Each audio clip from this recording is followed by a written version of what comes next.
விடுவிக்கக்கூடிய அன்பின் அபிஷேகம் அவர்கிட்ட. சிறையில காத்திருந்த மனுஷனுக்கு பல மனிதர்களை போஷிக்கக்கூடிய மாபெரும் கிருபையோட அன்பு பெருகிச்சு. அதான் தேவ கிருபை. தலை உயர்த்தப்படுது. தலை எப்படி படுது? கூடி குறுகி சிறையில் இருந்த மனுஷன் வெளியே வரும்போது எவ்வளவு கம்பீரமா இருப்பான். ராஜாவுக்கு ஏற்ற ஸ்தானத்துல உருவாக்கி கொண்டு வந்த பாருங்க.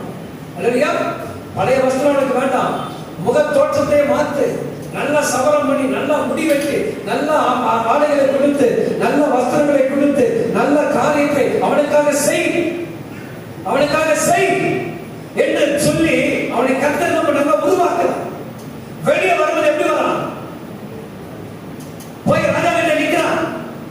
நின்ன பிறகு ராஜா என்ன பண்றாருங்க? முத்திரை மோதிரம். இதுவரைக்கும் அவன் கையில என்ன இருந்திருக்காது, இருந்ததெல்லாம் யாரும் பிடிக்கி விட்டாங்க. வஸ்திரத்தை பிடிக்கி யார் விட்டாங்க? சகோதரர்கள். இப்ப அவனுக்கு என்ன வஸ்திரம் கிடைக்குதுங்க? ஒரு வஸ்திரத்துக்கு பஞ்சமாக போஷித்த மனுஷனுக்கு ராஜாவுடைய வஸ்திரத்தை கர்த்தர் கொடுத்த அழகு பார்க்கிறா. என் அன்பு தேவ பிள்ளைகளே, மற்றவருடைய சிறையிருப்புக்காக நீ ஜெபிக்கிற வேலையை, மற்ற சிறை